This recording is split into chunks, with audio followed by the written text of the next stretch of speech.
নমস্কার বন্ধুরা, সবাই কেমন আছেন? আশা করি সবাই ভালো আছেন। আমিও ভালো আছি। কৃষ্ণা রান্নাঘরে আপনাদের সবাইকে স্বাগত জানাই। আজকে আমি রান্না করব চিচিঙ্গার ঘোটা। চিচিঙ্গাগুলোকে এইভাবে খোসা ছাড়িয়ে নিচ্ছি। খোসা ছাড়িয়ে এবার কেটে নেব। দুই দিক কেটে মাঝখানটা করে চিচিঙ্গাটাকে ধুয়ে নিচ্ছি। ধুয়ে বীজগুলো ফেলে দেব। অনেকে আবার বীজ ফেলেন না, কচি চিচিঙ্গা। আমার চিচিঙ্গাটাও কচি, আমরা কিন্তু বীজ ফেলে দিই। বীজ ফেলে দিলে চিচিঙ্গার একটা গন্ধ আছে, মানে গন্ধটা কম লাগে, ওর জন্য বীজ ফেলে দিই। আবার আপনারা ইচ্ছা করলে বীজ নাও ফেলতে পারেন। এইভাবে আমি চিচিঙ্গাগুলোকে সব কেটে নিলাম।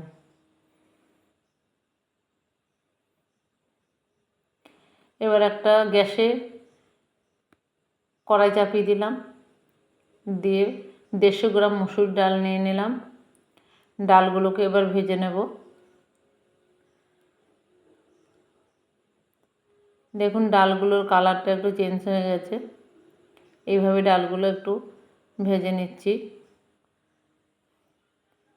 এবার ডালের মধ্যে আমি ডালগুলো দেখুন ভাজা হয়ে গেছে। এবার জল ঢেলে দিচ্ছি। ডালগুলো জল ঢেলে দিয়ে ভালো করে, ডালগুলো আমি আগে খুব ভালো করে মুছে টুছে নিয়েছিলাম। এবার একটু ঢেকে একটু হাফ সেদ্ধ করে নেব। সেদ্ধ হয়ে গেছে। এবার চিচিঙ্গাগুলো ঢেলে দেব। চিচিঙ্গাগুলো ঢেলে আবার নেড়ে চেড়ে আমি আবার 5 মিনিট ঢেকে রান্না করে নেব।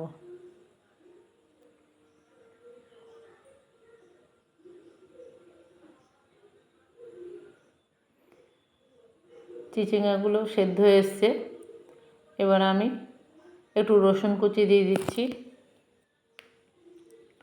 স্বাদ মতো নুন দিচ্ছি, হলুদ দিচ্ছি, কাঁচা লঙ্কা চেরা, শুকনো লঙ্কার গুঁড়ো দিয়ে দিলাম, জিরে গুঁড়ো দিয়ে দিলাম, স্বাদ মতো চিনি দিলাম। এইসব তরকারিতে চিনি দিলে একটু ভালো লাগে।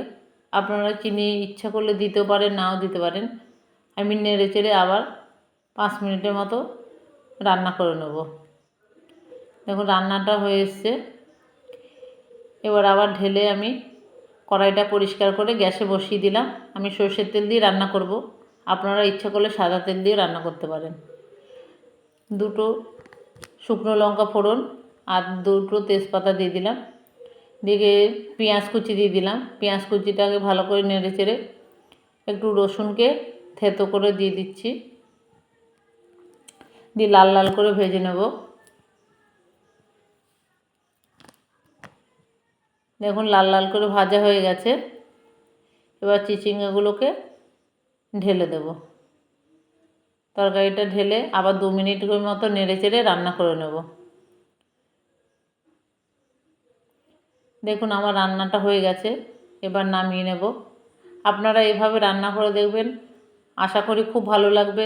আপনারা যদি ইউটিউব থেকে দেখেন তাহলে আমার চ্যানেলটির নাম হচ্ছে কৃষ্ণা রান্নাঘর।